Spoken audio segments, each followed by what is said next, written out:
Live. But I don't trust it. Actually, I do. Stupid computer. I'm hoping you guys have... Well, we're live on Twitch already. I hope you guys have some stuff to talk about this month, because I only have 2 games that I played for like an hour.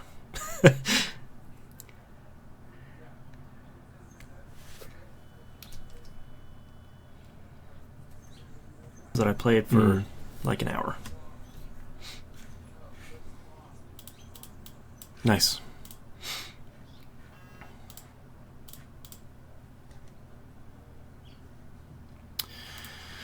Okay. Oh, well. Damn it. Where does that tweet come from that says the wrong show name? Grr.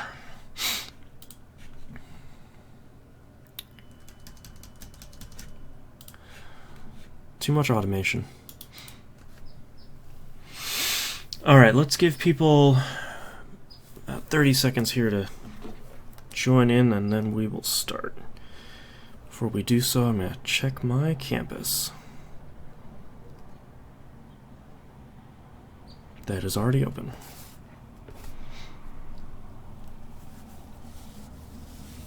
Oh.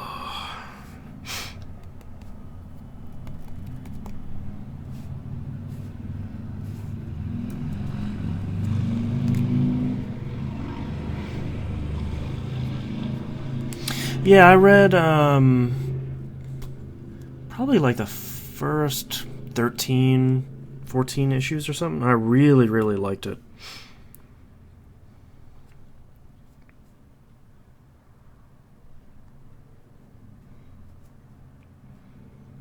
Yeah.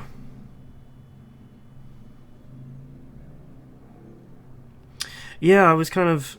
It's been kind of interesting watching them tease Hawkeye over the last couple months, and then just have it say like, hey, also it's many of the Hawkeyes and a dog. So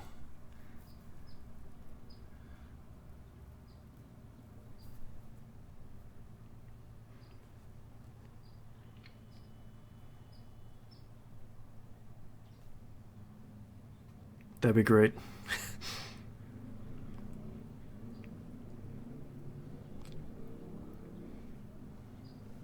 Oh man, I hope he's recruitable. That'd be so much fun. Okay.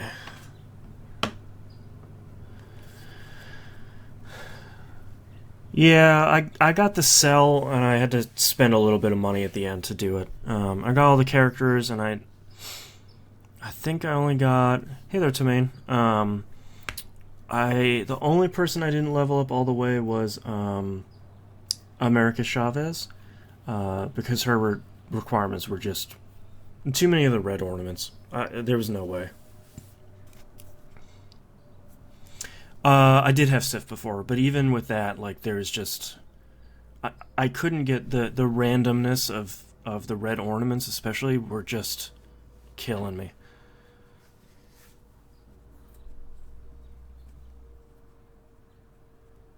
Oh boy, that's the bummer one too.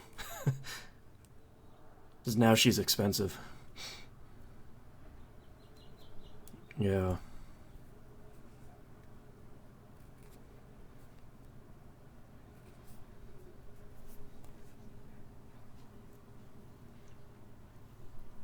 Is it like the t-shirts or something?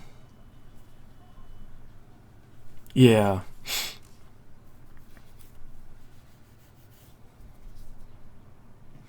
Yeah, that's the one I sharded. Because I was like, either I have to spend time sending them to fight Frost Giants for it and not getting ore. So, you sort of get screwed both ways.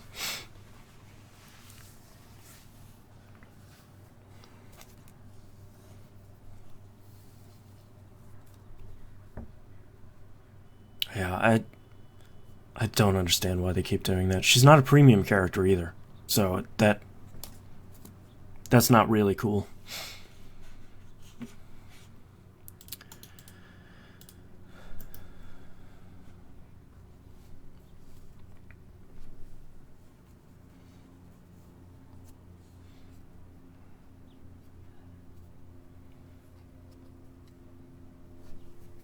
Right.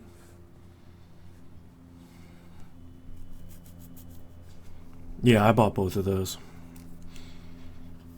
I had to shard the to get the cage, but I think I only had to spend like $5 because I had enough gold ornaments by that to kind of spend $5 to get the rest of it.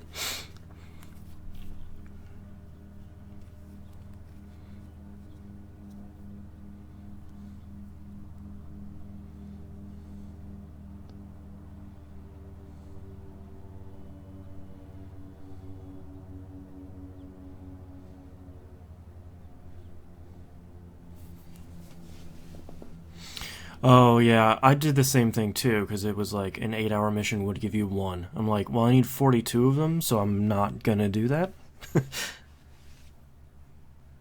Oh man. Let's minimize that. Okay, are you guys ready to kick this thing off? All right. Excuse me. Starting in 3, 2, 1. Welcome back to another episode of Picking Up the Pixels RPG Love. I'm your host, Boston. Joining me, as always, Musum and Mina. Let's just dive right into it. Musum, what have you been playing this past month?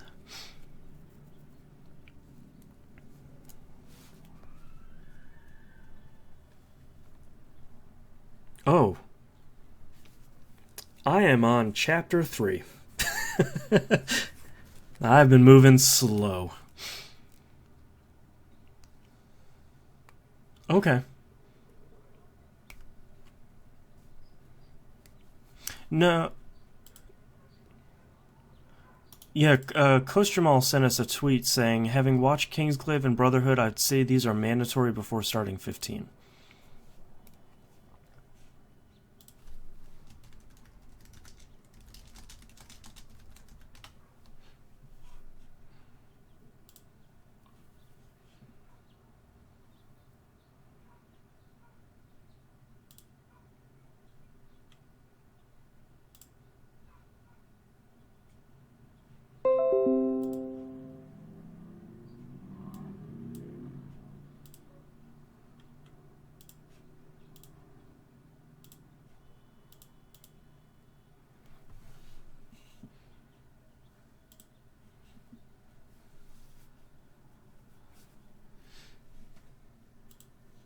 Yeah, sorry, someone's saying in chat that they can't hear anybody yet. Sorry, working on it. No, you're good. Okay. What were we talking about? Oh yeah. So, There, now we like should be fixed. overall, I really, really like the game. I'm with you. I like the story. I like the ending. I think everyone's complaints about Chapter 13 are justified, but I also think that chapter was necessary to an extent. It just is a boring chapter, in my opinion. Did you like Chapter 13? You remember which one that is? Honestly, here's what happened. I reached the chapter where you officially get on the boat, whatever we want to call that thing, to go to the city where you are. Oh yeah. Yeah, that chapter. And then, like, the open world, I guess this is, I don't think this is really a spoiler, but the open world becomes a very linear world from, like, that point on. Right. And at that point, the game is, like, basically saying, hey, come on, we got a story here, we got to get going, come on, we got to get to the finish line. And like, basically, the chapters all kind of meld together into one at that point. Gotcha. And I just kind of barreled through it all like that. Okay, so for people who want to do as much world stuff before they get on the linear story, Chapter 9 is where it happens. Okay. So Chapter 13 is the... I'm not going to spoil it, but it's the obligatory take away all your powers chapter. Right. And that chapter I just think was... It's just really boring. It's very long. It's a lot of just running back and forth like a lot of fetch quests in a very limited area. I and got it was. Oh, sorry. Go ahead. I already forgot what I was going to say. Oh, sorry. I got the impression from a bunch of reviews I read that when you finish the game, you can load it back up and do some of the open world stuff after you finish the game. Is that true? It is true. Okay. So you don't need to worry about like finishing 100% of it. No, in fact, I would say pretty much when you start getting on that linear story path, just follow that linear story path, beat the game, and then it'll dump you back into chapter 13 with the world opened up. Okay. Did you guys load back in to find the bonus dungeon yet? I know where it is. Okay. I've heard it's really good. I heard it's really good too. I didn't, because that ending is, I mean, it's a bit of a gut punch. It was, like, I was like, wow, I don't know if I can go back to this. Like, it's really, really good. It's really good. Don't get me wrong. But it's definitive. It is emotionally, like it would be hard for me to go back to. It's essentially. Well, no, I can't. I don't know if I can expand upon it. But it's like essentially, should I go back to my high school years or not? Is my viewpoint on it? Right. Yeah, my life it's still answer a little no. too new, so we'll avoid spoilers. Yeah, I'm thinking of dodging that whole thing right there. But I highly recommend 15. Like for all the reasons that I know a lot of people make the remark that like hating 13 was just kind of like a group sort of thing. I didn't like 13. I did not enjoy my experience with 13 at all. 13 had too many problems. I felt like 13, I didn't like the battle system. I really didn't get a lot of those characters. They grinded on me pretty badly. The story was a mess. Story was a mess, and mostly done through codex, which, like, there are games that do that right, and there are games that don't do that right. Like, if you look at Dark Souls, all of the game's story and lore is through reading stuff, but the game doesn't feel like there's like you're missing the story or something. Like when you play Final Fantasy, I'm not saying you're supposed to be spoon-fed the story, but it's kind of like there's a story going on and you feel like you should be a part of it, but when it's hidden away in codexes and stuff, it's kind of annoying. Yeah. Whereas, Dark Souls, it's like you could totally play Dark Souls and not care about the story, and it's not going to inhibit your enjoyment of the game. Yeah. So I found like so many problems with 13 left and right, where I walked into 15 and I had the best time ever. And like the battle system's really enjoyable. And it just gets better and better as you unlock more stuff and sort of figure, like, I didn't think magic was that cool of a thing until I started messing with it and started like alchemizing like items and objects into the spells, and suddenly I realized that spells are pretty broken.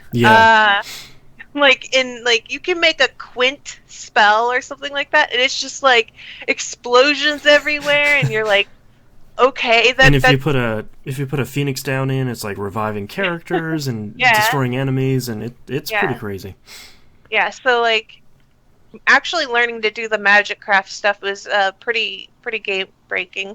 I enjoyed that. Go ahead and use them though. Oh yeah. Well, I noticed the like every time I took too long in a battle or didn't seem to be doing well, I got the summon like pop up. So I don't know if that's everyone's experience, but it makes me like makes me wonder if that just happens most of the times. And the summons look freaking awesome. But they're gorgeous. So I have a theory about the development of this game. I'd really like someone to do some investigative reporting and let me know, but because this was announced like what 7-10 years ago or something. Yeah. So like I think they started the idea for the game of Advent Children, that move Cloud does. Let's make a game mechanic out of that. Right. And that's where they came up with the Armitage system that I always want to say Armitage, like oh my god, like that's Tommy and Susie communicate about that system. But like, the other thing is I think the current game we have now, I am willing. I might be willing to put money down that they did not actually start development on this story and this style of world until about 3 years ago. Like, I think they had been working on it a while, had all these assets, and said none of this is working. Made that demo that everyone played that came out with Final Fantasy Type 0 or whatever it was called. Mm-hmm. Yeah. And then we're like, okay, cool, everyone likes this. Now let's finish the development. Because there are so many weird, like, open threads that they don't go back to story-wise in the game. And there's so many areas that, like, I couldn't help but wonder, like, man, if you guys had just had another year of development, I think you could have gotten all these bugs out and all these weird little issues with me jumping every time I'm trying to grab something, and maybe rethink doing the chocobo controls being the opposite of the movement controls. But oh boy, well, now I remember you were talking about Chapter 13, and I was like trying to think of what Chapter 13 was in my head, and now I remember that was the buggiest part of the game for me. Like, I encountered 0 bugs until I hit Chapter 13. Weird. And you get that thing that you get at Chapter 13, and that thing was the most bugged thing that I had because it does several things. Like, I'm trying not to spoil, but it does several things, and one of the things it did made the enemy and I, like both of us, invulnerable.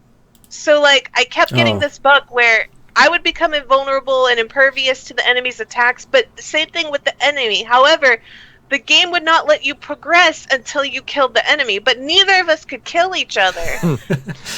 And I was very frustrated because I was like, how am I supposed to progress past this? But that thing that you get has, like, several different features to it. And one of the things, if you had, like, enough MP, you could just be like, you know, get rid of all the things. And that broke the bug. But it was like, I'd have to stand around and wait for my MP to get up high enough that I could just do the get rid of everything command. So there was like that chapter took so long for me because I was just standing there just like, enemies can't hurt me, I can't hurt you, and I'm just like, I'll go get a drink, I'll come back. Reading a book. It's a super long chapter. You can't move fast through it. It's like they definitely started out as a stealth level, but then you can kind of just kill all the enemies anyway, so it's what's the point of this anyway? Yeah, it wasn't a I think that's interesting because we do have a news story. We might as well talk about it now, where the director is coming out and saying, like, "Hey, yeah, Chapter 13. Sorry about that. They say they plan to improve the quote gameplay satisfaction end quote of Chapter 13.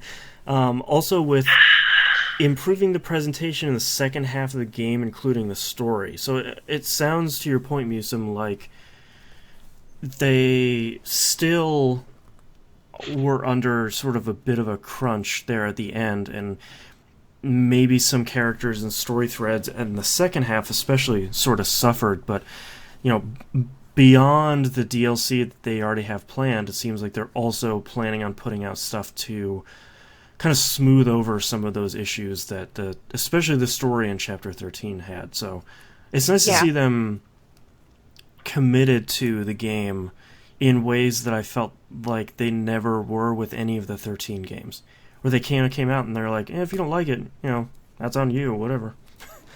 I think they're definitely approaching everything with a different design and customer philosophy than they have in past games. But I guess the thing is like, this game I think is so good, and I think it could be so much better if they polished it more. But they have a new game plus feature. So my thoughts are right now is like, I've been debating, do I go back and finish all the bounties, because I probably have another 10 to 20 hours of bounties and getting the rest of the Armitage weapons and such.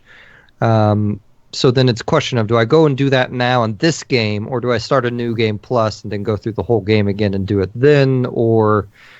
But I figure if they're going to do like a patch like that in a half year or a year, then I mean, that's I guess ideally, yeah. Well, and by that point, some of the DLC will be out too, and we'll have a better idea if if any of that DLC is any good. And if it is, you could always buy whatever the good ones are, start New Game Plus, and you'll have like this whole new experience for this game at the point. I don't know how they're going to do DLC. Like, All of us have already purchased the season pass. I mean, I feel like the easiest thing probably for them is probably a lot of like side stories where like, oh, this happened between chapters 6 and 7. We were off doing this thing, you know, or we took a road trip out to this desert island. So straight up, what I want, and this unfortunately will mean nothing to you, Boston. If you can place where I'm talking about mean, it'll mean something to you. I want all the DLC to take place before the final battle, but in like chapter 14-ish or 15-ish, like during the big change. Okay, like, yeah. Like when that happened, I'm like, oh no, don't be linear right now. Like, open up the world so I can see this. No. Yeah. So I do. From what I heard, and I don't know how accurate all of these rumors, reports, whatever are, is that they plan on giving us more of those like guest characters, like a la Final Fantasy 12 style. Since you haven't gotten there, Boston, like a guest character, right? Like I'm wandering around with you for a while. Yeah. Yeah. And then I heard that there are more maps as well. Oh, so I'm interesting. guessing by maps they mean like more open world maps. Right. That'd be pretty cool. I think how I'm probably going to roll with the DLC is I'll wait for the first one to come out, see if everyone likes it, and then buy the season pass if I'm on board or not. Yeah. I'll let you know. Yeah. Yeah, Mina will I'll wait report. for Mina's review. Yeah. Right. Yeah, but that's like I haven't really like the last Final Fantasy, like mainline Final Fantasy game I beat had to have been like 8 or something like that. Like me and Susie made it a chunk of the way through 9. I got to the very end of 12, but never finished all the hunts. So like for me, this is really like the first Final Fantasy game that I love in about a decade. Yeah. Mainline Final Fantasy. Like I love the tactics games. I would love them to do that. But I would actually put this story. Now, granted, I never beat Tactics Advanced, so I don't know where that story winds up. Oh God. But I would. Oh, holy crap. But as depressing as that story is, like midway through, like that's where I would put this story. Okay. Boy, if you never finished Tactics Advance, you should look that up. That is a ride. That was my favorite of the Tactics. Don't hurt me. Yeah, I like Tactics A2 a lot. I feel like the two Tactics Advance really get a bad rap for. The first Tactics had some issues with the judge system that wasn't the too judge bad. system. Yeah, people like to make it out to be way worse than it really was. The judge system was kind of like a way of basically like you get into such a method of how you beat and win everything that it's just kind of like, you know, it becomes so do A, do B, do C, do A, do B, do C in every battle and win, and then the judge comes in and starts throwing down cards. It's like, you can't do this, you can't do that, and suddenly it's like, oh, okay, hold on, I need to rethink what I'm gonna do here because you've taken away some of my tricks. Yeah. I mean, let's be honest, like half of my love for 12 is the judges from freaking the advanced games, you know? Right? So cool. Man, someday we'll have that remake of 12, and that's going to be a really good day. Hopefully this year, right? Isn't it? It's supposed to come out sometime this year, yeah. Yeah. The stuff they keep showing is all kind of the same area of the Lusu mines every time they show it. And it looks really good. It looks like a highly up-resed Final Fantasy XII. It does. Looks beautiful. Yeah, it looks outstanding. But I feel like they got that one slice really solid, and they're kind of working on the rest of it. So I'm kind of hoping it'll be out in the first half of the year, but they have a lot of other stuff that's on their plate, so I wouldn't be surprised if it slips to fall. Gotcha. Unfortunately. Yeah, I'll tell you, Final Fantasy 15 has also renewed my interest in the Final Fantasy 7 remake. Kind of. I mean, granted, it's probably different teams, and they're probably going to, change Final Fantasy VII by about 95%. Well, it's nice to see that they have been upfront at the beginning, where they're like, look, we're changing Final Fantasy VII. Like, if you want to play 7 as it was, you can get it on PC, on PS4. You can play the original version on Vita if you really want. But it's been nice to see them being upfront and saying like, yeah, we're making it pretty different. Hopefully for good ways. So the next game I played is not an RPG, but I still think it falls in our wheelhouse. I played through the Nier Automata demo. Oh yeah, I'd say that's an RPG. Ish. Yeah. There are no RPG aspects in the demo, so I don't know. Yeah, I downloaded that and I haven't played it yet, but I'm really looking forward to that. It's only like an hour long, and it is very much like super crazy action game. It has, I mean, I guess you have an inventory system with things you can equip and such, but the game has a really freaking cool aesthetic. And you have this little robot that kind of goes with you, and it's this third-person action game that also kind of goes into shmup territory many times. Boss battles are kind of a bullet hell like the first game was. Well, I never played the first game. I don't know anything about it. So if the first game was like that, then maybe this is just old news to everyone. Well, a lot of people missed the first game because it was weird and not marketed. Got super bad reviews from the mainstream sites. So yeah. But like I don't know. I always heard it was a misgem, but the thing that always rubbed me wrong was that they changed the main character from a young guy to an old dude, and I'm like, is that really a doable story thing? You can just swap in, swap out between Japan and the US, and maybe it is, and I'm just... Well, that's actually interesting because it's one of the misconceptions about the game. There were 2 versions of Nier that were released overseas. One was you're a father with trying to save your child, and that's the one we got. The other one was you're a skinny anime pretty boy that was trying to save your little sister. It's virtually the same game, just they changed that relationship. And we got the one that would be marketable here. So, other than that, really, pretty much the same game. Gotcha. Yeah. Which is also weird. Nier is a weird thing. Yeah. I could tell that from Nier Automata, so... Yeah. Like, walk in random enemy room, and there's a bunch of turrets, and they're shooting at me, and this is a shmup, but I'm playing crazy Bayonetta person. Yeah. I got to tell you, like, this is one of those games where the pre-order bonuses kind of get me, because you have this little box that kind of flies around with you, and if you get like the most expensive version, you can make it look like an original PlayStation. I just saw that and I was like, oh, Square, why do you do this to me? You can't pre-order on Amazon or anything, too. You have to pre-order it from freaking Square's website. God, it's the worst. So no discounts. Yeah, and also you have to deal with Square's store, which Yeah. is a layer of hell. Yeah.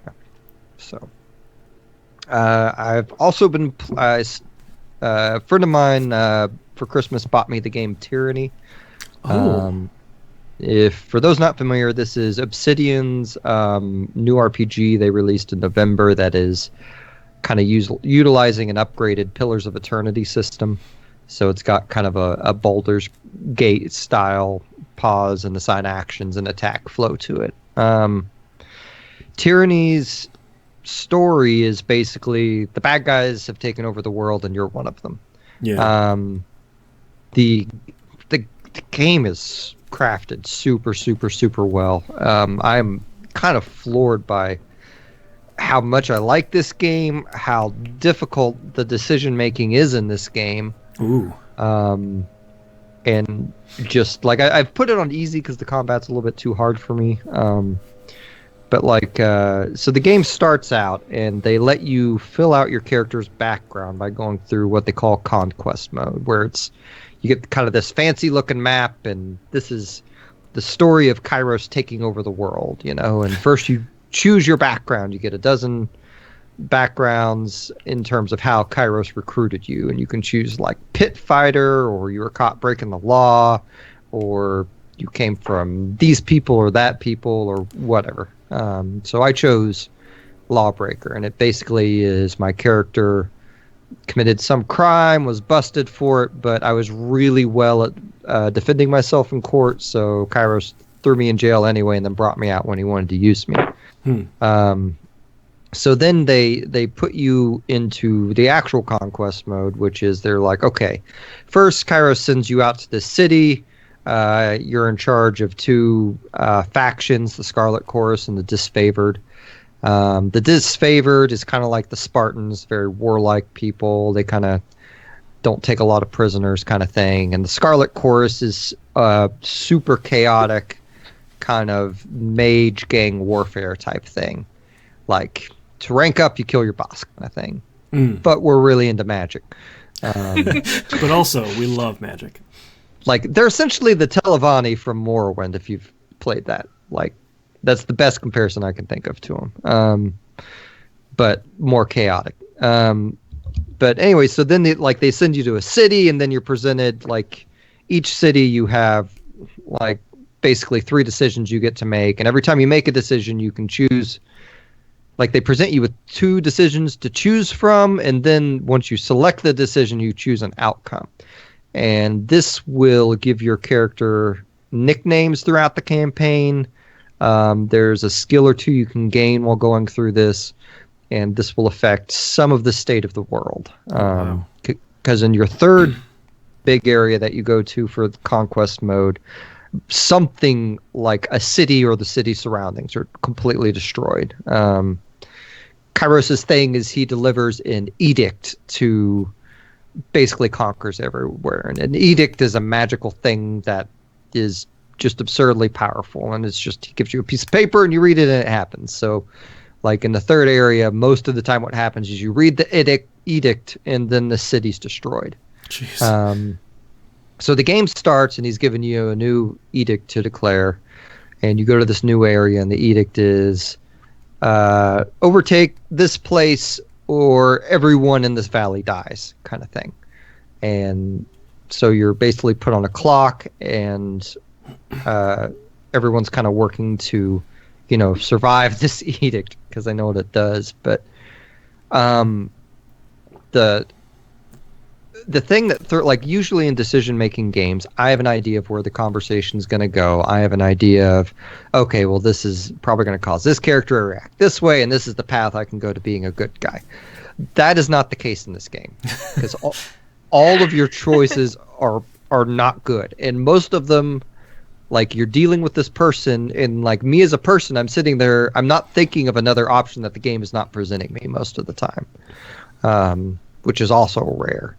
And it is like, some of the decisions matter, some of them don't. Like, I've already had a lot of characters call me nicknames. I already have standings with the different factions based on my choices in Conquest. They do kind of a cool thing with the allies, though, because where the guys that are in your party, they either gain loyalty or fear with you. And both loyalty, you can have both loyalty and fear with them, and both of them grant them extra abilities. So it's not a pendulum swinging where if you cause fear in them, you lose loyalty.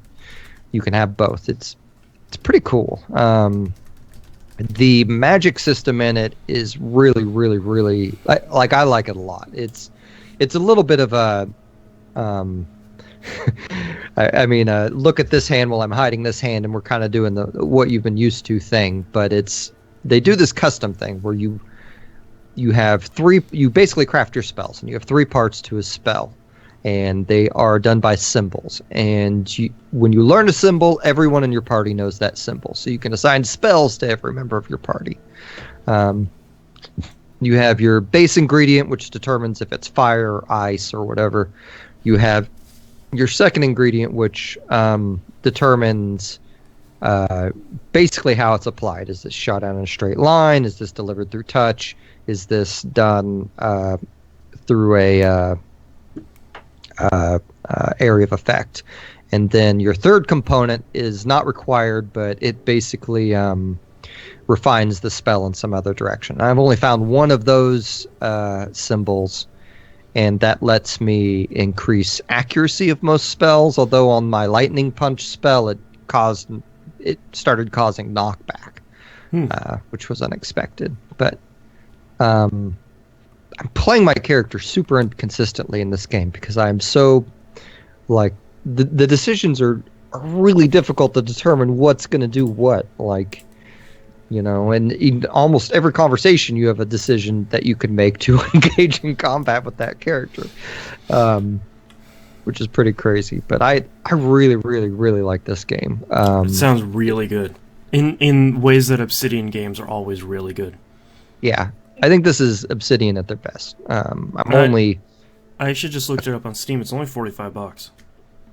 So. And I've heard it's about 30 hours long. I have no idea where this story is going to go. It is, and I don't know. Like I'm kind of making decisions based on being super manipulative with the different factions, and I don't know if that's going to pay off or not. But at the same time, I can't imagine this thing, like, they are doing everything they can to not be black and white in any single type of decision making in it. But I feel like that might be a game where you're rewarded for sort of playing the middle and like playing factions against each other, because I mean, that's kind of evil. Like this has, in my opinion, this has decision making in it like akin to a Fallout New Vegas or an Alpha Protocol, like that level of stuff. And I don't know if it's going to be that level of payoff or not at the end of it, but hopefully. They also added these combo abilities that you gain with your characters. Like those ones you gain through loyalty and fear are things that both of your characters do together. You get like a cool animation in battle, and it usually is fairly devastating. But that game sounds super cool. I recommend this game. I think I have it on easy mode right now, which has really helped me with the combat, because even on normal it was super hard. And granted, it got a lot more easy. Like, basically, I got to a battle I don't think I was supposed to get to yet, and I didn't have the character that was my tank yet. So that battle, I was like, I got to put this down to easy, and just have kind of left it there since. But I think if you were ever curious about a Baldur's Gate style RPG, but too intimidated by it, I think this is probably a decent starting point. Yeah.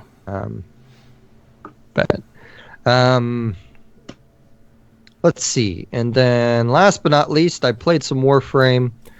I could talk a while about how I think the new frame, the Nidus, is the best Warframe they've ever made. But I think someone else probably has a lot more interesting things to say about Warframe this time than me. So I started playing Warframe, and while Nidus is cool, he's the one who gives you the gross growth on your neck, isn't he? Yeah, you. Okay. That'll eventually turn into like an infested pet, allegedly. I'm glad that I decided to watch their live stream where they showed that in like a not too long from now we'll be able to get rid of that, because I've collected a lot of frames and now they've got like this gross eyeball with hair and stuff sticking out of their neck, and I'm just like, listen, Warframe, all right? It's a step too far. We got to get this off. This has to go. You can't just do this to me. So it is not directly Nidus's fault. It's Nidus unlocks a door on your ship where you obtain your first one, and then from there, all you have to do is pass through someone to infect them. Yeah, and just like people all over. I don't know if they're like intentionally infecting me or if this is just the Warframe does it on its own. I feel like it's going to be an uphill battle. Like, it's going to be like that thing in World of Warcraft. Wasn't it World of Warcraft where they did some disease or infection thing, and it's just like. Yeah, no, it's gonna be like that. I see people and they take their infected Warframe and they chase after you, and it's just like, dude, please stop. I'm really happy about my clean Warframe. It looks so nice and pretty and shiny, and now you're getting this black gunk and this eyeball blinking on my neck, and I don't want it. I don't want your infection. Okay? So I've actually, this is probably a really mean thing to do, but if I see a Nidus in the party, I try to stay as far away from him as possible. I'm like, you're not clean, you're filthy, stay away from me. And then when they run to like the extraction point, I'm like, I'll be the last one at the extraction point, because while they're sitting there, they're infecting people. You see the little tether crawling out of them into other Warframes, and I'm just like, I don't want to be a part of that. I'll wait until it says waiting 3 of 4 for you, and I'm like, I'll show up as the 4th. So to ease some of this, like one of their abilities actually is the tether, and it gives you damage bonus with the Nidus. So yeah, but also infection. And then you get I'm eyeballs skeptical that it's carried that way. I'm pretty sure you have to pass through the player, or you have to go to their dojo. So if your dojo's infected, then that could be a problem. No, I watch people stand at the extraction point and stick out their little tether onto you.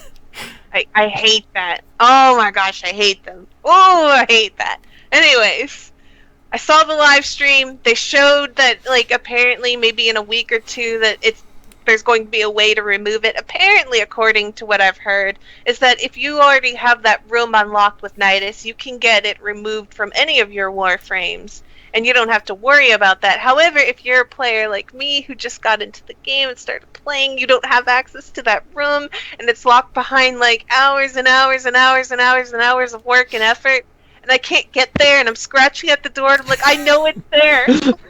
I've got this thing on my neck. It needs to go. I want it off.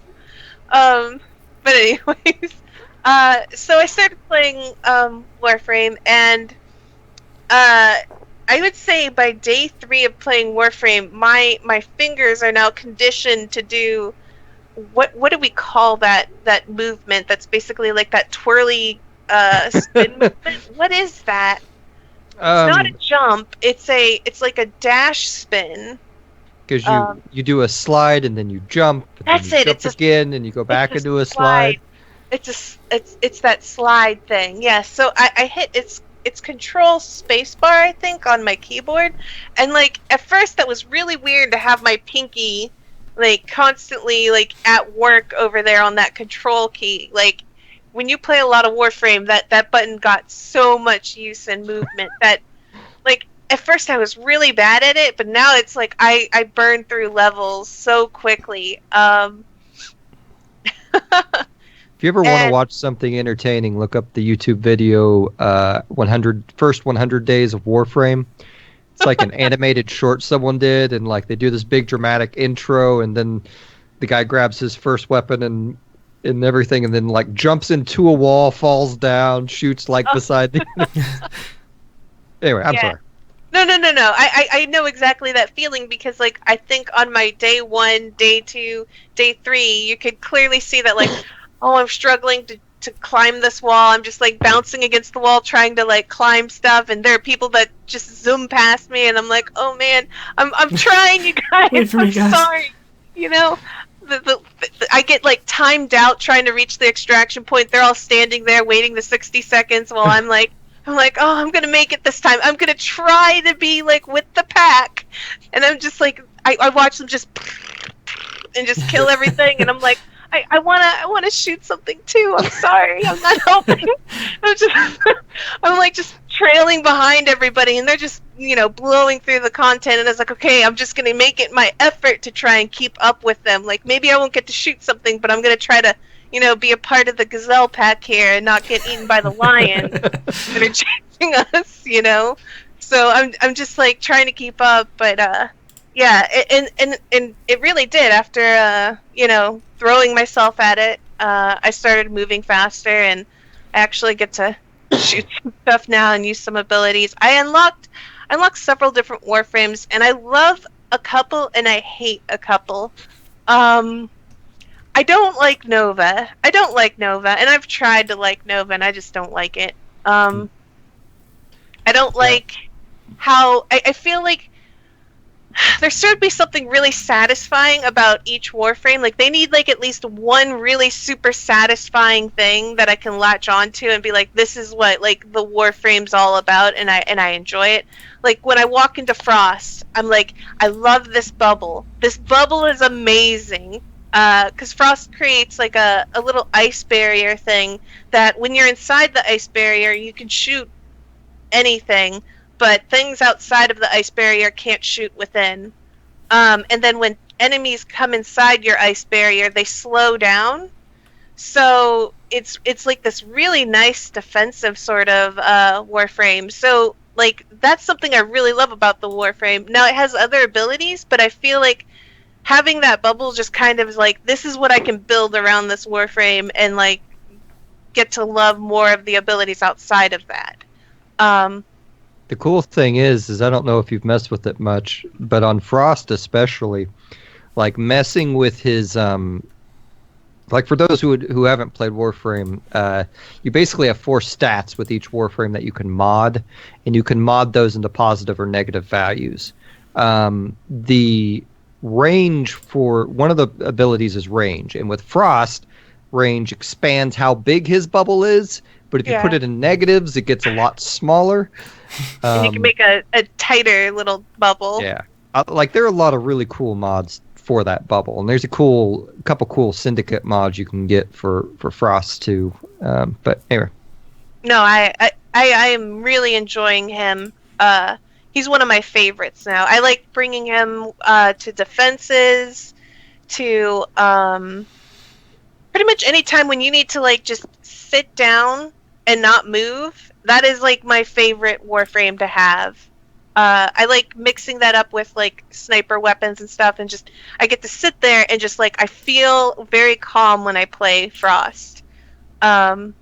Whereas a lot of my other frames, I kind of play a little more erratic and a lot more dodging and movement centric, where Frost is like a real slow sit down one. Not sure if that's how he's meant to be played, but that's how I like to play him. That's everyone uses Snow Globe the most. Like most Warframes have one power that everyone tends to do what you're talking about, where that's your big thing you do. Nova, they revamped her about a year ago, but hers has always been her number 4 power. Like right now, her number 4 power does this big area of effect thing, and it's centered wherever you cast it. And if you can mod it so that it slows enemy downs, or you can mod it to where it speeds enemies up. And then if you shoot one, it will cause him to explode, causing the ones next to him to explode. A year ago, before they did this upgrade, it basically just spanned out. I'm trying to think about how to differentiate what they do now from then. Whereas now it's kind of like Frost's Snow Globe, where it's this hemisphere shield. Previously, it just went out everywhere. Like it had super, super, super far reach, and you could just spam it. And she was very powerful in that aspect because you could slow enemies down multiple times. But I dislike her. I consider Frost one of the necessary Warframes to get. Like I think everyone should have a Frost. I think everyone should have a Rhino. I think everyone should have a Loki. I'm going blank on my other ones that I think are necessary, but so I got Frost and I like him. I got Trinity, and I really like Trinity for if I'm not feeling like really shooting things really, and I just like, you know what, I want everybody to love me right now, and I'm just not going to contribute other than just pressing one button. That is the Warframe to play, because nobody's going to complain if you just want to do energy vamp all the entire time. If you just want to be like energy vamp, energy vamp, energy vamp, and just press that button nonstop, nobody's going to be like, hey, how about you press something other than that? That's not going to happen. So I like playing her. I got Necros, and he's fine when I want to farm, but I don't really like. I feel like I need more mods to make him more fun to play. So the secret to Necros is you actually have to build him like a tank. I see. And you want to build him. There's a mod called Equilibrium where if you pick up a health or energy orb, it will also give you the opposing health or energy with it.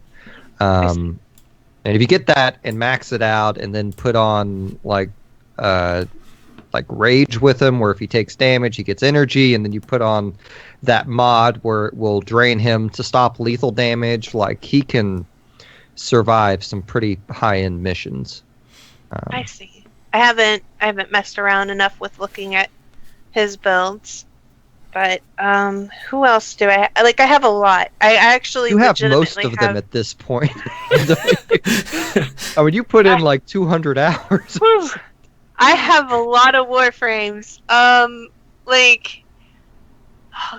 trying to think. I also got I unlocked Limbo. Haven't messed around with them, but I've seen people use Limbo. For spy missions. Limbo, I'm not good with. Like I've found like I will learn a lot about certain frames, and then they will change them, and then I won't know how to use them anymore. Which is what happened to Mag with me. I don't know how to use Mag anymore. That's right. That's the one I played the most of, because that was the first one I started with. So for like 4 days, all I had was Mag, and I got really used to how to play her. Super weird. She does this thing where like she does like what do I even call it? It's like a magnetized bubble sort of thing where it locks onto an enemy. You lock onto an enemy and you create this bubble, and then like things are kind of sucked closer to it. But the other thing is like if the enemies are shooting and it hits the bubble, or you shoot at the bubble, but you're not necessarily shooting at whatever it is, like I guess all the bullets get sucked into that one enemy, and then like they get shot at it. But the bubble also starts to like get smaller and smaller until it explodes and hits everything. It's really interesting. But I know that's one of her abilities. She also has the pull, which, you know, whenever I was like really weak and I was trying to help and do the defenses sort of stuff, and enemies were walking onto the thing, and I was like, I can't deal any damage to them. I'll just pull them all off the point, and I'll just run away, and I'll be like, somebody take care of the point. I'm just gonna pull them off the point and run away and hope that helped somehow. And that's what I did. I don't know. I played with Mag a lot, and I like playing with her. I also like I thought all Warframes worked this way, but like objects seem to like chase after Mag. I don't understand it, but when I did like dive spins or whatever, objects would like trail behind me and just like move and follow after my movement. And I was like, I thought all Warframes did that. And then when I was like spinning around in another zone, I noticed that things weren't magnetized or being sucked towards me when I moved. And I was like, oh, I bet that's like something specific to her. It was kind of like when I started playing Oberon or whatever, and I realized that the animal creatures weren't attacking me. They were attacking other things, but they wouldn't attack me despite, being my enemy. Apparently he has like a passive that animals will just not likely attack you. They will... They even attacked the hyena master one time, which was like, I was like, I didn't even know you're turning on your own your boss there, your owner. I haven't used Oberon in a long time. Yeah. Yeah, they've been slowly adding all those passives to all these Warframes, which is pretty cool. I mean, you have some that are like, I think Rhino's is whenever he lands, he will occasionally do like an AoE damage thing. Yeah. It's very light damage, and it sounds like a dubstep sound, but or an Inception horn or something. I also got a Ember, and I don't know too much about Ember except that I press 4 and I run around and keep my energy up and keep 4 going as long as possible. Ember has a couple good abilities. She also has a fire globe. It doesn't keep damage out, but and I don't remember how they changed it. It used to be if they pass through the fire globe, they would take damage one time going through it. But I feel like everyone complained enough that they just made it an AoE area thing that she sustains. But I don't know if that's true or not. But I so, own more Warframes, but I don't quite remember how I feel about all of them. So, like, how did you like the intro story and missions and that stuff guide wise? Oh, so okay, I remember I played Warframe a very long time ago, and I mean a real long time ago. So I don't know if that means like in my head that was 2 years ago. It feels like 2 years ago. Like I played 2 years ago on a Valentine's Day for whatever reason, and I probably played for like maybe I did like 1 or 2 missions, but the game didn't grab me at all. Like I don't know why it didn't, but I feel like when I dropped into this game, like it immediately started out with this really good story and a kind of like an enemy or something like a goal like immediately that said here's like a bit of background on who you are. Here's somebody that you should trust. Here's that somebody that you need to defeat. So I feel like I immediately had some goals set down, and I started playing, and it was like the story kept pulling me to the next location, and I was like, I want to hit the next relay, and it just felt a little. It felt I shouldn't say a little. It felt way better this time around. When I started playing Warframe from when I initially tried it. It probably helps that I really like the whole ship thing, and knowing that there was like this this place that I was slowly turning on and activating and making it become something bigger. Just kind of felt like I was like, oh, I really need to get to the next part of the story so I can unlock this machine over here that's not working. It's defunct, and I need to start this thing. And then I was like, okay, I started this thing, but now this thing right here needs to be started as well. So it was kind of like I had way more goals this time when I was playing Warframe, and I think that was the key. Being able to see the junctions and what you need to do to unlock each junction also kind of gave me like another goal. So I think the way that they have it now is a lot better than how it initially was. I really like the junction system. They just added that like maybe a half year ago or something. Yeah, I like that. I think that was a pretty smart thing to do because it actually motivated me to like I want to go to the next planet, and I'm going to go do all these little activities that it wants me to do. And by doing these activities, it kind of lets me know there are these things that you could be doing right now in the game.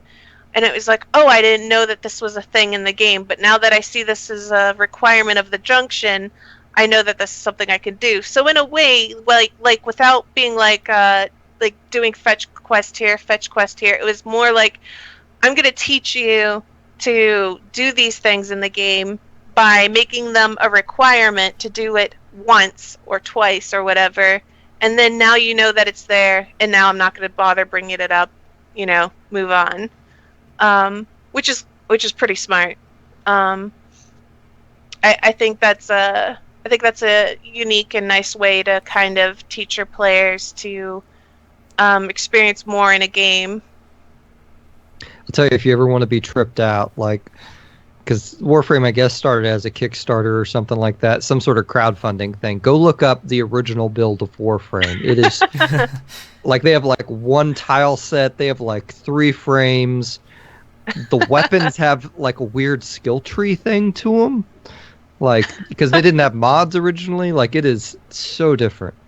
Yeah, but I'm having a good time with it. I think for a lot of people, if maybe you tried Warframe once, like the same way as I did, like I don't even know if it was 2 years. It was a long time ago though, Musim. I remember I played like maybe 6 hours of it, if that. And I remember it must have been a Valentine's Day because I have the Valentine's Day color pack unlocked. So, and then apparently not everybody has that. Like, that all of my friend group, they were like, where'd you get that? And I was like, it beats me. I must have logged in on a Valentine's Day. And they must have just been like, here you go. So, I don't even know if it was 2 years ago, but it must have been a long time ago. And the game has definitely changed since then, like, drastically from my memory. Yeah, well, and if you keep sticking on and on with it, like, you'll be tripped out just how much they are willing to change this game. Like, the next system I'm pretty sure they're going to change, and I don't know how they're going to change it, if it's just going to be a big, you log in one day and download a huge patch and it's, 90% different, or if they're just going to add on to it. But the operator system, the focus system, yeah, I'm expecting that to probably change significantly at some point. Because I know you did that mission. Do you remember what power set you went with on that? Which of the trees I picked? Yeah. Begins with an N. I do not know the lore well enough to tell you. Like, what's the power it gives you? I remember I picked without spoiling what it is, because I think this is really cool what that system was.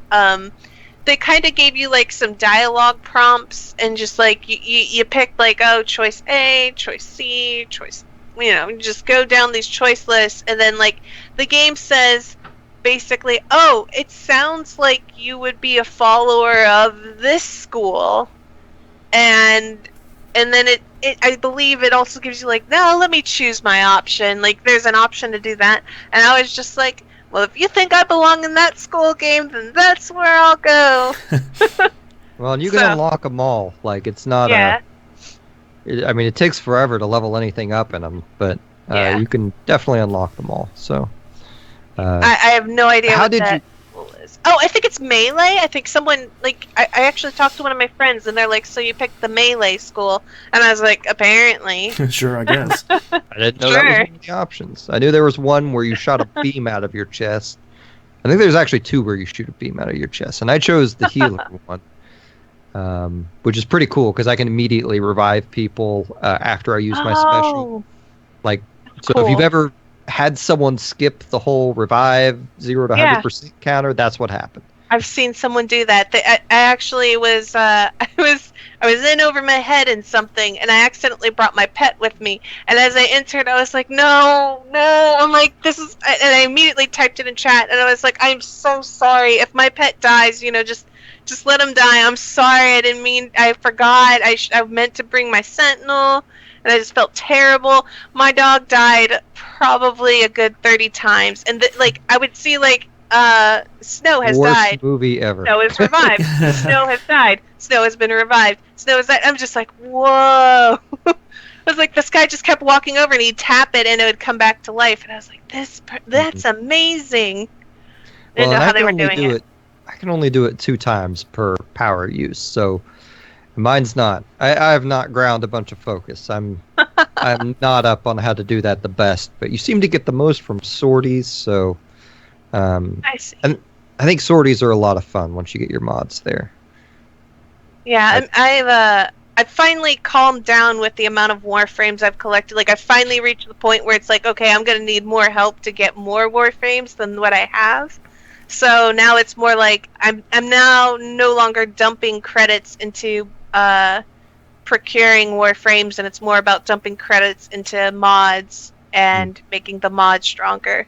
So I think that's something. I've been making a ton of Forma as well, because I believe I need those. Yeah, I'll need a lot of Forma. So pretty much.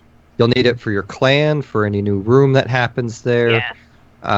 You will need it for all your clan weapons that you craft, and a lot of the weapons' full potential isn't unlocked until you Forma it. To people who have no idea what we're talking about, it's basically prestiging. Like, your level ranks up to 30, and then you prestige, and you basically add another symbol to it, which it amounts to saving mod points and being able to put more mods onto something. Yeah. But anyway. But it seems pretty required when you start getting into like the really, really hard stuff. It feels like if I didn't like have overpowered friends or overpowered friends with overpowered weapons, there would be no way that I could possibly complete several of these missions. Not by my own power, not even if I had my maxed out mods. I probably needed to have stuff with Forma on it, and like it doesn't feel like I could possibly. I'm getting one shot by enemies, and it's like, why?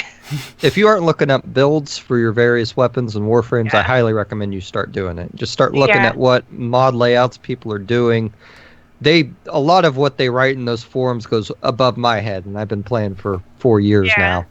But you'll still learn a lot of really useful things, and just it'll make you pay attention to certain different aspects of the mod screen and what stats are going up and down, or checking your abilities to see what they do to those. But I highly recommend that. I mean, obviously, you want to max out Serration as soon as possible, but anyway. So have we completely lost you, Boston? No, I'm absorbing a ton of Warframe info for the inevitable future where everyone is playing Warframe. It's really good. It's really good. I would say that. Okay, so I tried both Destiny and Warframe at different points in times. She's taking it there. I'm about to say it. So I played both Destiny and Warframe. When I first played Warframe, I did not like Warframe more than Destiny. I much preferred Destiny over Warframe. Now, if I were to play both, I would probably strongly say I prefer Warframe. Yeah. Well, and it's so weird comparing those games, because it's like they're similar in a lot of ways, but they're different. Completely different. Like the movement capabilities in Warframe are more like Titanfall on meth, Yeah. Like that's yeah. I mean, yeah. Like, it is a very move-centric game. Yeah. Whereas as Destiny, there's a lot of, I don't know. I still like Destiny, although I don't know. Maybe I'll go back to it when Destiny 2 hits. We'll see. But yeah, I don't know. I thought I had somewhere I was going with that. I don't. For me, if I was to pick one or the other, I would probably. I never thought I would get into Warframe this much. So I was surprised too. You have like I think I have like 1,200 or 1,500 hours clocked over 4 years, and you're like, no, I'm just gonna get everything in like a week. I have 221 Second Dream's hours. a high level thing to go do. Nope, I'm gonna do that right now. I have 221 hours. We will not discuss how I got 221 hours. Yeah, you've been freaking hardcore. But that is all I have played. So, you want to keep talking about Warframe or talk about some other game you played? I'll move on. So the bulk of what I played was Warframe and Final Fantasy 15, but getting through 15 kind of rekindled something that I kind of challenged myself to do a year back, and it was to basically play and beat all the Final Fantasies. That was a huge undertaking I did. I ended up completing all but 3 of them, and then Lightning Returns came out. So I'm still down to now 4 Final Fantasies, and that's Final Fantasy 2, 9, 12, and Lightning Returns. Well, 2 of those are good. Right? And they definitely do not start with a 2. Yeah. But so I think I really want to leave Final Fantasy 2 as kind of the last one of those that I ever want to play and beat, because I think that's the one that will pay the heaviest toll on me when I actually do complete it. I feel like that's one of those games too that people have figured out how to make it the least soul destroying. So it's almost like you want to play it with a FAQ and just people say, "Oh, just go here, just go do these 2 things, and you can keep moving on." Absolutely. I Oh. totally intend on just ignoring a lot of that game and just beating it. Which version of it are you going to play? Oh, Like the boy. GBA? Whichever one is strongly recommended to do. Might be the PlayStation 1 version? Well, I know the GBA, because I have the GBA Final Fantasy 1 and 2 cartridge, and I have Final that. Fantasy 1 they made way easier on that. Yeah. And so that's how I beat Final Fantasy 1.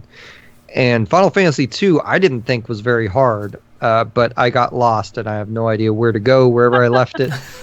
So part of me suspects that they might have made that one easier too in that version. Yeah, maybe. I guess why I ask. I'll probably look into it and just go from there. But I did not play 2. I didn't play 12 either because I've already decided that when I beat 12 it's going to be with the Zodiac Age or whatever. Yeah. That's what I'm going to hold out for on that one. So I started both 9 and Lightning Returns. Kind of roughly around the same time. So I do not remember too much of 9's story, but I do remember where I stopped playing it before I had to give back the disc to my friend many years ago. And I was climbing some sort of tree Right. with the rat people, whatever they are. I remember something about that, yeah. Yeah. That's where I was. I do not remember any, and I have, little blips of memory of Final Fantasy IX here and there. Chocobo Hot and Cold. Oh my god, that's what I did last night! So good. It's so good. So, I totally I spent Chocobo Hot and Cold for, 3 hours last night. Yeah. Unintentionally, because I remember it was, 2 a.m. when I was like, okay, I'm gonna do some Chocobo Hot and Cold here, and then around 5:20ish, I was like, finally got my last Chocograph from this area, and I'm like, what time is it? And I'm like, it's 5:20. Oh my goodness. Magnatech says that is disc 2 that you left off on. I see. So disc 2. Yeah. I've definitely not caught up to that point yet. I've stopped. I've stopped at the. Actually, I think I'm at the turn of disc 1 and 2. I just got.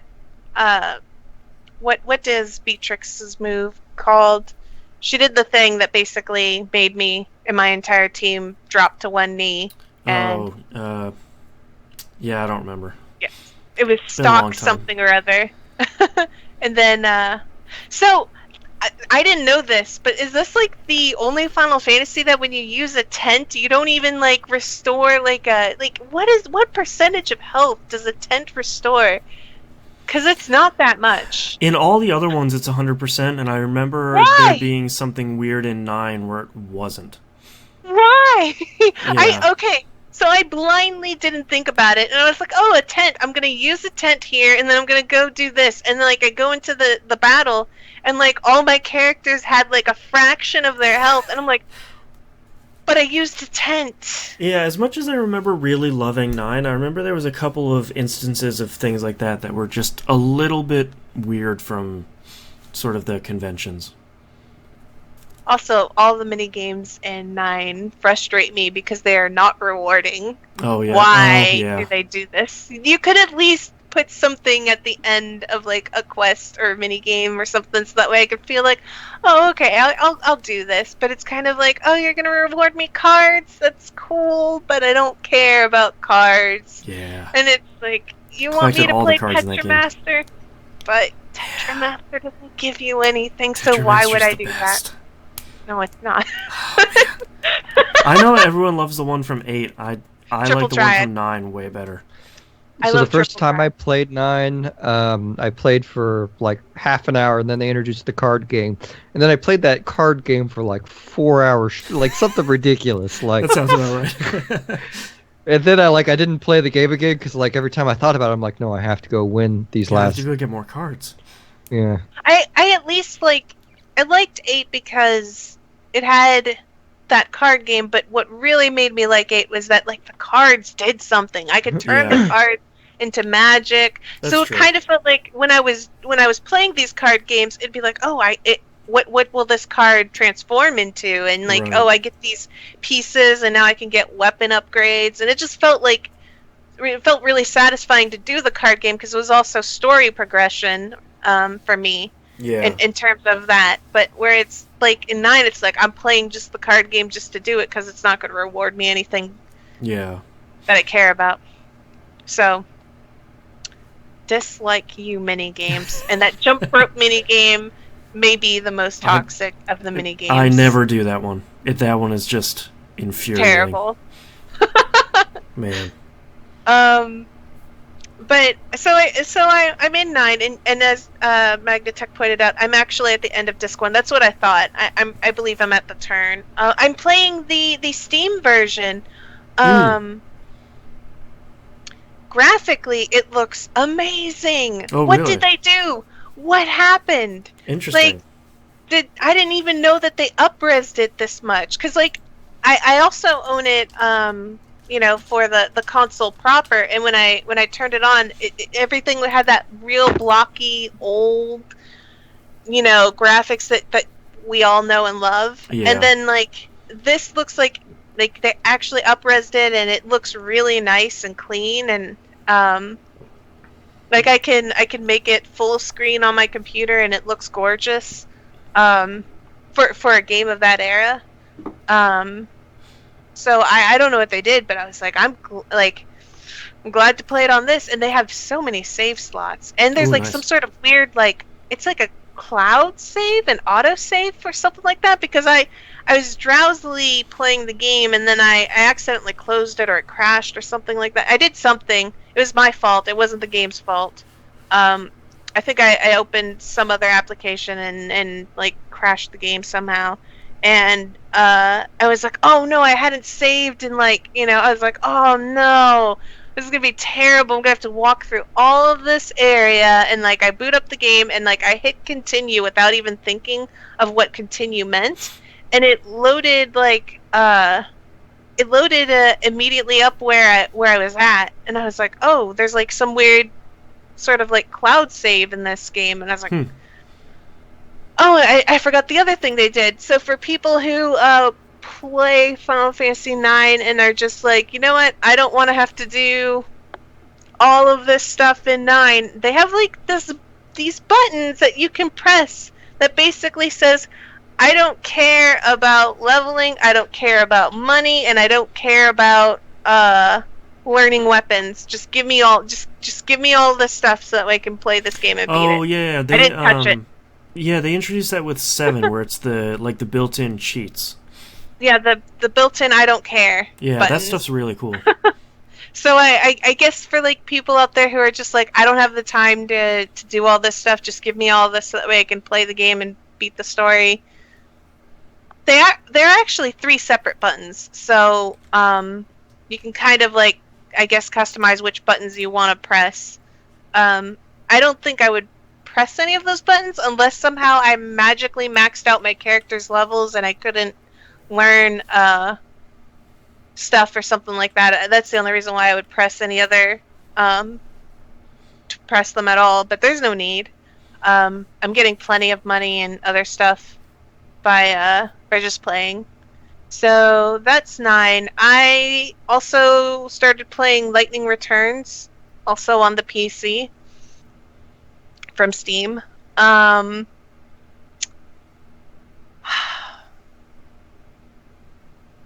do I start with this game? Combat-wise, I like it more than the first one. I don't know if I like it more than the second one. I guess it might have to do with the fact that I still don't like these characters. Oh yeah. I still really don't like these characters. It's really hard to really care about a lot of this game, but I think that it does a couple of neat things where you basically have your one-man powerhouse or one-woman powerhouse who can do everything and anything, and you just do all the dress sphere sort of thing that I loved from tend to, but I don't know. It's a weird trying game. I'm trying to enjoy it. I don't like being under time constraints. I don't. That was my problem. Yeah. I heard it's not an issue after the beginning, but yeah, I never went back to it. That's what everyone tells me. Is it gets better, but it's so off-putting. There are very few games that I've actually enjoyed a time constraint on you, and like Majora's Mask was one that I actually enjoyed, but it did like you always had the rewind time button like always in your hand. Mm-hmm. The game never made me feel like, oh no, I'm really being beat down by this clock. It was just like, no, it's just the time becomes more of a tool that you just kind of manipulate, and less about hurry, you got to beat it in this time. It's more like, no, I've got all the time in the world. Yeah. So that never felt bad. Like the other game I played, and it's a really old game, and I don't know if people even know what it is Ephemeral Fantasia. That's a game I have not heard of in quite a while. That one didn't bother me with the time constraint, but then again, it's same situation. You just clock turns back in time, and you just do it all over again. Yeah. So, I don't know if Lightning Returns has that, but it hasn't occurred yet. I don't have the ability to just rewind the hours, and it always lets me know. It's like, hey, by the way, this quest is going to be no longer available. Yeah. If you don't do it. And I'm just like, what? Stop. Don't do this. I remember hearing there's something you can do to manipulate time in your favor pretty early on in the game, but I never got to that point. Is that the mechanic? Because I have gotten that. I don't quote me on. That's all I really heard. Because I played maybe a couple of hours and said I really like this, but it came at a bad time for some other games that were out. I believe it came at a bad time for the same reason that it happened for you, for me as well. Because I remember both of us picking up the game and both of us saying that we realized that there was a time mechanic, and we both realized there are other games we need to play before we sit down with the game that has a time mechanic that needs to be controlled. Okay, so the mechanic that I'm thinking we're talking about then is basically you get like this ability that you stop time from moving like entirely. Mm-hmm. But you have to build up your what do we call it, a limit break bar in order to do it, and then you spend some of your limit break bar to basically stop time. Oh, okay. So you have to run around, kill things, accrue limit break bar, pause time, but then it becomes more of like a chore of you having to like build up the limit break bar, stop time, run around, and then like you have to continue stopping time over and over and over to do that. And it's so if that's the mechanic we're talking about, then it's not exactly like turning back time. It's more like, no, you gotta constantly like control time.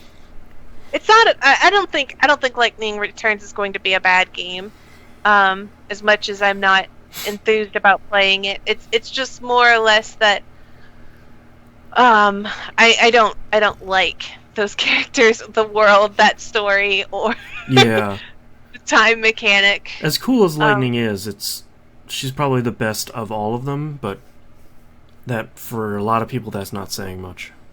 Yeah. I actually like Noel from 13-2. Yeah, they redeemed a lot of characters in 13-2. Oh, no. Noel is the new character of 13-2. He's the guy who traveled along with Sarah. Oh, I liked that guy. Yeah. I was thinking of... Because you were thinking of Hope. Hope, yes. Hope. Because Hope was amazing in 13-2. A lot better. Yeah. He became like... He had like all of his stuff straight, and he was becoming He's like basically a character. Yeah, he was like kind of like an adult, and he was like doing things, and he was like semi-intelligent, not whiny. Yeah. Like he was doing stuff, and then I forget, he was like the director of something. I don't remember. Yeah. And then of course you go into Lightning Returns, and it's like rewind back to Hope from 13. It's like, why would you do that? He was great. Please don't. You could have kept him as like the adult. It would have been fine. Yeah. He was cool. It would make a lot more sense than having like really young Hope talk to you in kind of like a. He doesn't sound. It's really weird because he has like the matured mind, but he's talking in his young boy voice, and it's just kind of like this is so off-putting. And the game tells you that there's like a lore reason that he's being like controlled and manipulated by the god who's basically saying you do this or you won't get Sarah back and blah blah blah. And then you have evil Sarah like laughing and giggling the entire time you're playing the game, and Snow is like a brooding controller of this city. What a weird game. And then you find like Vanille is like she looks like some sort of priestess or something of like a church or whatever. Oh, right. Where evil Sarah is standing at her side, and yeah,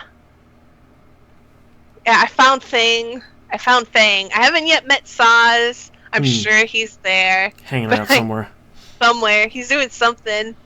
They got the cultists that are going around killing girls who have rose hair like lightning and stringing up mannequins of lightning around town and like kill the savior. This game's so weird. Yeah. I don't know, man. So I'm gonna don't worry, I plan on beating these Final Fantasies. I'm more enthused. I can't believe I'm more enthused about 9 over Lightning Returns, and don't worry, this will all taste better when 12 comes. Yeah. It basically washes this terrible taste of this game. Oh. But other than that, that's all the games I've been playing. What about you? I have two real quick ones. The winter event, the Dawning for Destiny, is over. That was pretty good. Way better than the kind of BSE Halloween one. It was primarily focused around the Sparrow Racing League. They added 2 new maps, both of which were really good, way better than the originals. They also added strike scoring. So it's basically you're getting points and medals, very much like how you are in PvP for the strike playlists. I feel like that has changed Destiny in a hugely positive way that this game very, very badly needed. Because as strikes now are not as much people sort of like pushing each other out of the way to get to the end as fast as possible. It more now is, let's try and clear out everything, let's try and help out as much as we can, let's try and get as many medals as we can. It doesn't really have any sort of benefit for your loot, but it really feels good getting that like gold completion medal at the end because you've done everything you can in that strike and you've got enough points for the game to say like you did a real great job, like two thumbs up. So it's still not to the point where if you didn't like Destiny, this isn't the thing that's going to save it. Destiny 1 isn't going to save it for you. They continue to smooth it over and sort of fix little issues here and there, but it's still Destiny. It just has a lot more content and the grind is a little bit better, but it's gotten to the point where I think the majority of people, myself included, that were playing it pretty regularly aren't, just because the amount of content has slowed down pretty seriously, which is bound to happen.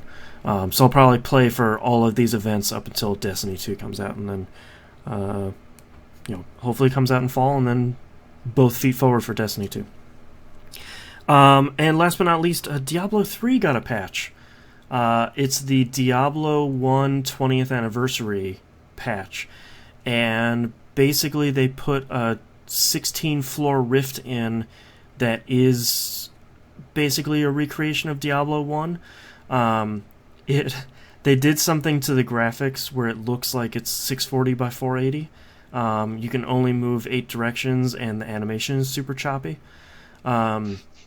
You fight the Butcher, you fight Diablo, you fight a bunch of bosses, you get a bunch of gear straight out of Diablo 1. It's all pretty good. It's a little thin, but it's free, so, I mean, who really cares that much?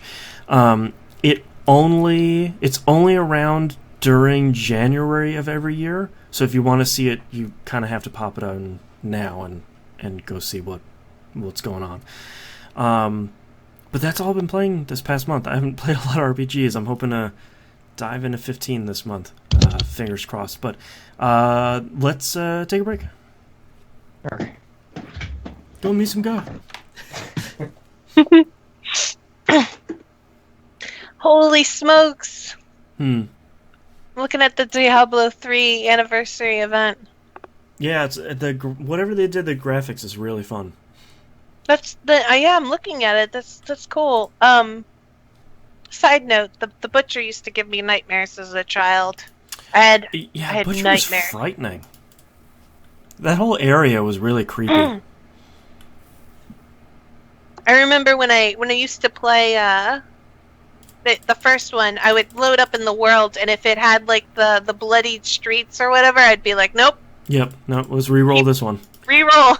I re-rolled until I got the Skeleton King, I think it was. I think so, yeah. Because I think you had to get one or the other. Yeah. And it felt like the Butcher was heavily weighted on my game. I don't know if that was everybody else's, but I felt like I had a 7 out of 10 chance to get the Butcher. I feel like it was, yeah. Oh, man. Techie, what do you mean that there's a fast forward boost? What? Where is this fast forward boost? How do I speed up battles? Yeah, that's the one downside of 9 is the battles are slow. They're good, but where is the fast forward boost?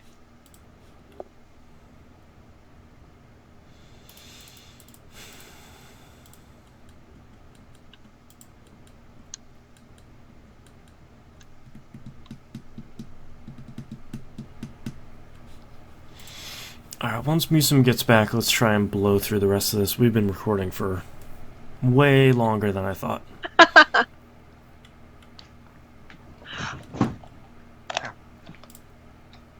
All right. Hi. Ready to go? Yeah, and I got I don't want to rush any of our conversation or anything, but we're going to a birthday thing after this, so How much time do you have?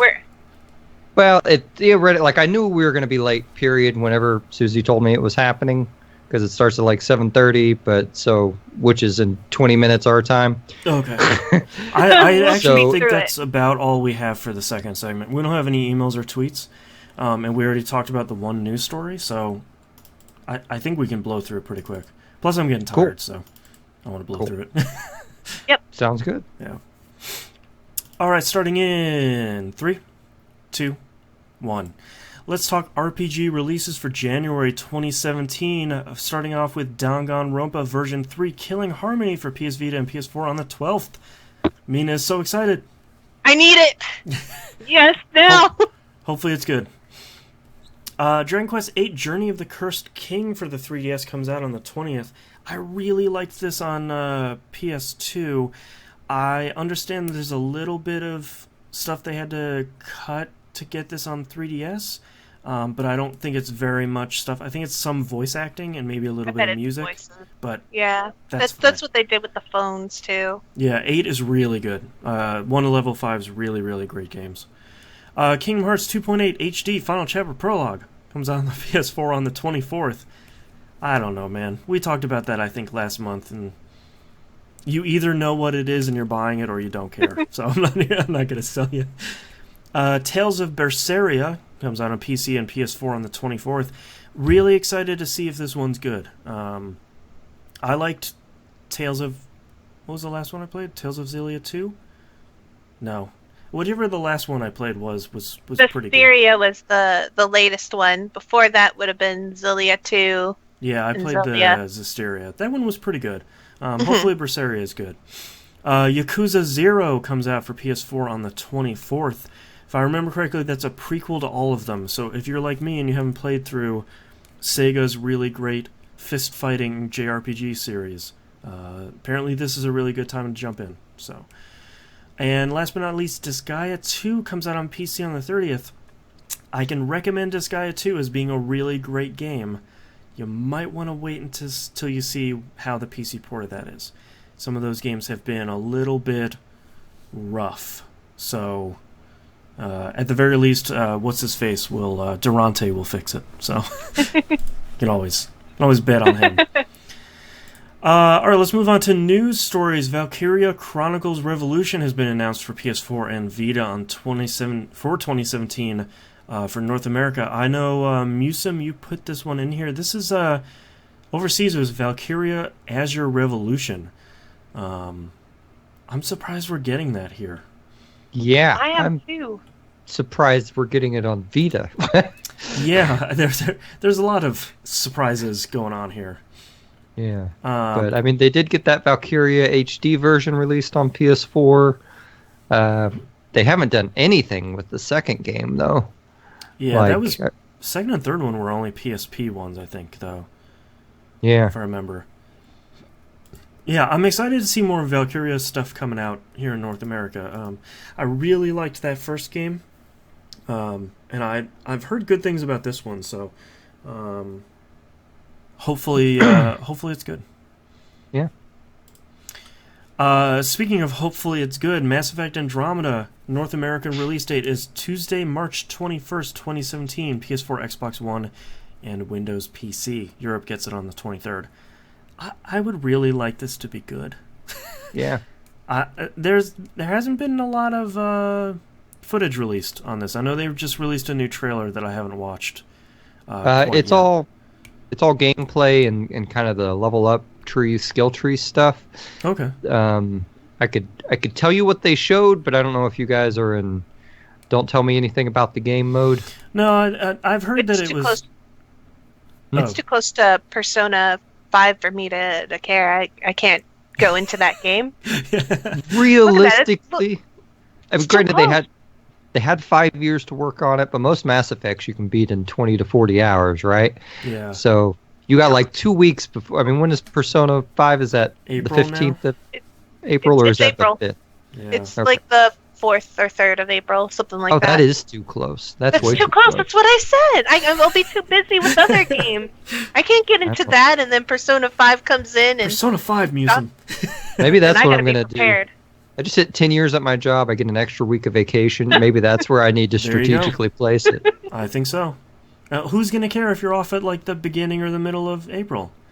Yeah, that's Nobody. a really weird time to request Yeah, off. everyone would be like, fine if you want to, whatever. But yeah, like the thing they showed in the Mass Effect trailer is your main character will basically have all the classes, so you can just equip. I don't know exactly how it's going to work, but it showed them going into a class tree, selecting a skill, leveling that up, and then assigning that skill to the character. And it looks like you can have like 3 skills equipped at a time. Maybe it's Final Fantasy V's job system. That would make this game of the year. Interesting. But with Mass Effect jobs, so you'll have 6 different jobs to choose from. Right. So. Most of them are snipers. The thing everyone's upset about is they keep not showing anything about any of the companions, which BioWare has always delivered on companions, so I'm trying not to let that bother me. Yeah, it is getting a little close, but I mean, if you're really that interested in it, you're probably pre-ordered it already anyway, so if not, you're waiting for reviews. So, like reviews from this fantastic show you're listening to right now. Speaking of Persona, Atlas is making a new RPG that isn't Persona or SMT. They've actually set up a new development arm of Atlas called Studio Zero to work on the new project. The only details we know now is it's a fantasy RPG. And we got a picture of like a red-headed elf lady in some armor. Yeah, I think cool. I think I read in an interview that evidently she's supposed to be. I don't know. They did something with tarot cards in this again. Like Atlas is just evidently obsessed with tarot cards. It's like the first pitch meeting. It's like, cool. How can we get tarot cards in that? Yeah. Like, I think she might have something to do with the tarot card. Like, I could be wrong, but I'm pretty sure I read something about that somewhere. Maybe it's But just anyway. an Ogre Battles sequel. That'd be all right. Oh my! Don't tease me. And we talked a lot about Final Fantasy in this this episode here of this their show. It's Final Fantasy's 30th anniversary this year, and Square Enix has said they are going to be speaking soon about what their plans are for the 30th anniversary. We already know that the Final Fantasy 12 remake is coming out this year. Final Fantasy 7 Episode 1 is sort of assumed to be coming out this year at some point. Probably find out why at E3, or when at E3. Big rumors that the 13 trilogy is going to get remastered and come out on PS4 and Xbox One. That would be a thing that would happen for $60. Hopefully not more. The big rumor seems to be that... and I don't know where I read this or how substantiated it is, but there's a rumor that Final Fantasy 1 through 9 would be coming out on disc on PS4 and Xbox One. That would be pretty cool. That would be a pretty cool package to have, especially for people that are wondering, hey, what version of so-and-so game should I go play? You know, if they give me like a nice big collector's box with some cool features in that, like, I'd be down. You give me a cool box that has some Amano artwork on it, and I'm going to dump a lot of cash at that. At the same time, you're talking 9 games in a box at that point. So, like, price point's going to matter, too. I'm not paying $500 or $1,000. Yeah. I don't think they would do that with the price of all of their games individually. I couldn't see them going too high with it. And honestly, I think all that stuff fits on one PS4 disc. Probably. You know, they just release it that way. I would hope so. What do you guys, beyond those rumors, what would you guys want to see out of a 30th anniversary of the Final Fantasy series? I'm trying to think of like the 1 through 9 package is kind of what and a 12 remake. Like, those are the two things I would really want. I would like to see like 6. Oh, Mina, you're muted, maybe? Oh, hold on, we're having technical difficulties with Skype. No. Test. I can hear her. Oh no, we lost Mina. Really? I can hear her. And I've see lost her. everybody. Oh no. Oh, All right, no. well, Skype has died on us. Hopefully, you can hear both of them on the other side. Bye. This is the end of the episode anyway, so we're just gonna cut it off here. Thank you very much, everyone, for listening, and our adventure continues next month. Bye. Bye, everyone. We are. Thanks for joining us live stream.